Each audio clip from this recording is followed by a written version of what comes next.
Hello' guys, এই মুহূৰ্তত এটা বিগ ব্ৰেকিং নিউজ লৈ আহিছোঁ আপোনালোকৰ সন্মুখত। বহুত জল্পনা কল্পনাৰ পিছত ফাইনেলি বহু কৰ্মচাৰীসকলৰ বাবে অসম চৰকাৰৰ ফালৰ পৰা কেইবাটা বহুত ডাঙৰ বাতৰি লৈ আহিছোঁ। তো আপোনালোকে পোনপ্ৰথমৰ পৰা লাষ্টলৈকে চাওক মোৰ ভিডিঅ'টো, আৰু যদি পাৰে তেনেহ'লে মোৰ ইউটিউব চেনেল মোৰ ভিডিঅ' ছাবস্ক্ৰাইব কৰি ৰাখক ইউটিউব চেনেল, আৰু লগতে ভিডিঅ'খিনি যিমান পাৰে সিমান শ্বেয়াৰ কৰক। তো বেঞ্চাৰ শিক্ষকসকলৰ বাবে কেইবাটা বহুত গুৰুত্বপূৰ্ণ আৰু অনা শিক্ষক কৰ্মচাৰীসকলৰ বাবে আৰু বহুত ডাঙৰ বাতৰি লৈ আহিছোঁ। হাইকোৰ্টৰ ফালৰ পৰা নিৰ্দেশন আহিছে। অনা শিক্ষক কৰ্মচাৰী লাভ কৰিব পে স্কেলৰ দৰমহা 8 সপ্তাহৰ ভিতৰত ৰাজ্য চৰকাৰে নিৰ্ধাৰণ কৰিব লাগিব নিৰিখ। 8 সপ্তাহৰ ভিতৰত উইদিন 8 উইকছ 8 সপ্তাহৰ ভিতৰত অসম চৰকাৰে কৰিব লাগিব নিৰ্ধাৰণ, আৰু সংশ্লিষ্ট কৰ্মচাৰীসকলক দিবলগীয়া পে স্কেল চৰকাৰে নিৰ্ধাৰণ কৰিব লাগিব। উল্লেখ্য যে অনা শিক্ষক কৰ্মচাৰীসকল ৰাজ্যৰ বিভিন্ন মহাবিদ্যালয়, উচ্চতৰ মাধ্যমিক বিদ্যালয়, ছিনিয়ৰ ছেকেণ্ডেৰী স্কুল, উচ্চ মাধ্যমিক স্কুল আৰু হাই মাদ্ৰাসাসমূহত জ্যেষ্ঠ সহায়ক, পুথিভঁৰাল সহায়ক, চতুৰ্থবৰ্গ কৰ্মচাৰী আৰু আন পদবীত কৰ্মৰত হৈ আছে।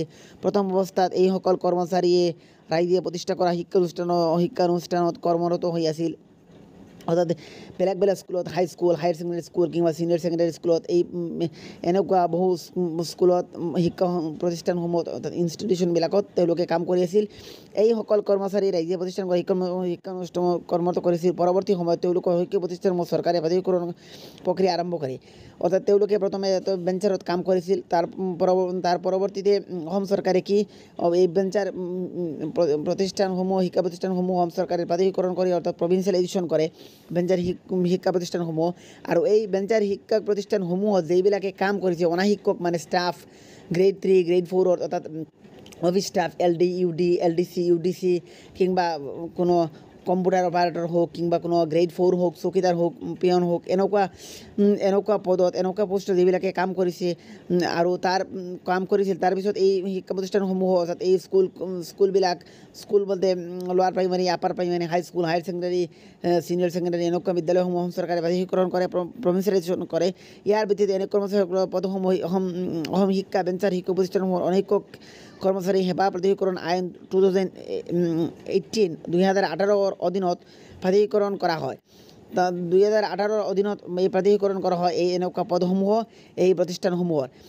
কিন্তু এনে কৰ্মচাৰীসকলৰ বাবে কোনো শিক্ষাগত তথা বৃত্তিগত অৰ্হতাৰ কথা আইনঘৰত উল্লেখ নকৰি অসম চৰকাৰে অধীনৰ বিভিন্ন পৰ্যায়ৰ ব্যক্তিগত পৰ্যায়ত অনা শিক্ষক কৰ্মচাৰী হিচাপে কৰ্মৰত চৰকাৰী।